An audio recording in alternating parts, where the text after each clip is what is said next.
গত ২৪ ঘন্টায় ডেঙ্গুতে সারা দেশে ১০ জনের মৃত্যু হয়েছে। হাসপাতালে ভর্তি ৮৮৬ জন। এর মধ্যে গতকাল চট্টগ্রামে হাসপাতালে ডেঙ্গুতে আক্রান্ত হয়ে একজনের মৃত্যু হয়েছে। আরও খবর জানাতে চট্টগ্রাম থেকে সরাসরি যুক্ত হচ্ছেন সহকর্মী নয়ন বড়ুয়া। জয়, চট্টগ্রামের ডেঙ্গু পরিস্থিতির খবর জানাবেন আমাদের।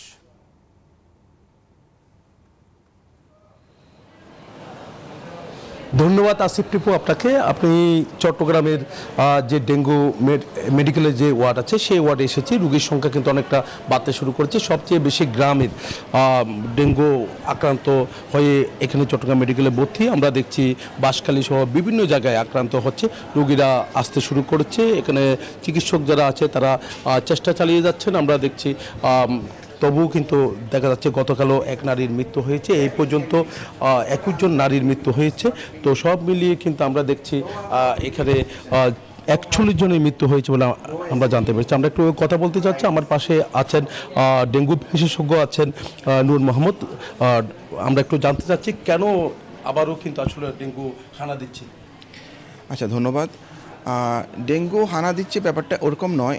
ডেঙ্গু এখনও পারসিস্ট করে, কারণ হচ্ছে যে ডেঙ্গু যখন একটা রিজনে হয় এটা থ্রোআউট দ্য ইয়ার্স থাকবে।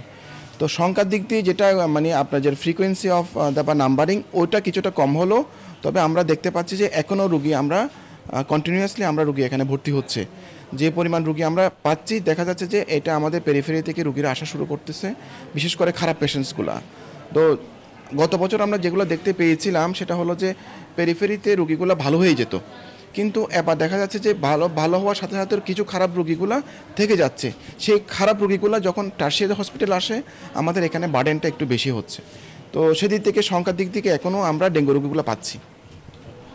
বুঝতে পেরেছেন। আমরা চিকিৎসকের সাথে কথা বলেছি, তিনি যেমনটা জানিয়েছেন যে দিন দিন রোগীর সংখ্যা বাড়ছে, একই সাথে যে পরিচ্ছন্নতার একটা ব্যাপার থেকে যায়। দ্রুত সময়ের মধ্যে যদি পরিষ্কার পরিচ্ছন্নতা কার্যক্রম জোরদার করা যায় তাহলে কিন্তু এই রোগ থেকে রেহাই পাওয়া সম্ভব বলে মনে করছেন। এই ছিল আমার এখানকার